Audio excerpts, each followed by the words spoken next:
আসসালামু আলাইকুম প্রিয় বন্ধুরা, আমার ইউটিউব চ্যানেলে স্বাগতম। আজ আলোচনা করব ডায়াবেটিক্স ওষুধ সম্পর্কে। গুরুত্বপূর্ণ এই ওষুধটি ক্যাপসুল ডায়াবেটিক্স। ওষুধটিতে উপাদান আছে সিজিজিয়াম আর ওষুধটি প্রস্তুতকারক কোম্পানি ইন্ডেক্স ল্যাবরেটরিজ আয়ুর্বেদিক।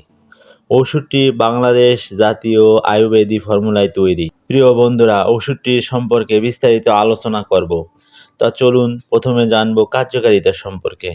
এই ওষুধটি অগ্ন্যাশয়ের যে অংশে ত্রুটির কারণে ইনসুলিন তৈরি কমে যায় অথবা ইনসুলিন বন্ধ হয়ে যায় সেই ত্রুটি দূর করে। ইনসুলিন নিঃসরণ স্বাভাবিক রাখে, ডায়াবেটিস নিঃসরণ স্বাভাবিক রাখে এবং ডায়াবেটিস নিয়ন্ত্রণে রাখে। এই ওষুধটি অগ্ন্যাশয় নিয়ন্ত্রণে রাখে এবং ওষুধটি অগ্ন্যাশয়ের বিটা কোষকে ধ্বংসের হাত থেকে রক্ষা করে ও বিটা কোষকে পুনরায় উৎপাদনের মাধ্যমে ইনসুলিন তৈরিতে সহায়তা করে। এছাড়াও অন্তরের গ্লুকোজ শোষণ হ্রাস করে এবং রক্তের গ্লুকোজ এর স্বাভাবিক মাত্রা বজায় রাখে। এটি টাইপ 1 এবং টাইপ 2 ডায়াবেটিস উভয় রোগীদের জন্য ব্যবহার করা হয়।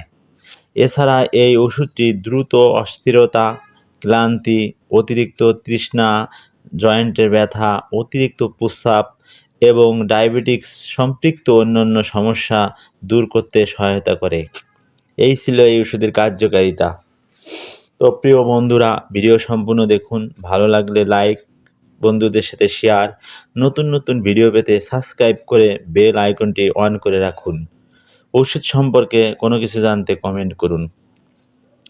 তো বন্ধুরা, এবার চলুন জানা যাক সেবনবিধি সম্পর্কে, অর্থাৎ খাওয়ার নিয়ম।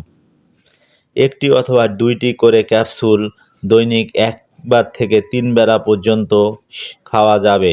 খাওয়ার অন্তত আধা ঘন্টা আগে সেবন করতে হবে অথবা একজন চিকিৎসকের পরামর্শ অনুযায়ী সেবন করতে হবে।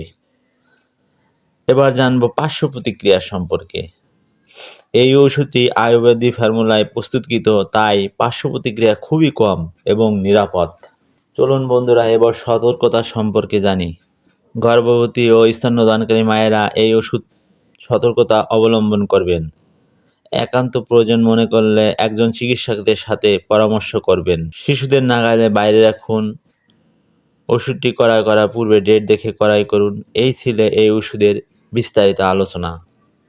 তারপরও একবার সংক্ষেপে আপনাদেরকে বলবো, ক্যাপসুল ডায়াবেটিক্স রোগীদের কার্যকর একটি ওষুধ। ভালো থাকবেন, সুস্থ থাকবেন। আর যারা কুফরি করবে ও আমার নির্দেশগুলোকে অস্বীকার করবে তারাই জাহান্নামী, সেখানে তারা চিরকাল থাকবে। সূরা আল বাকারা আয়াত 39।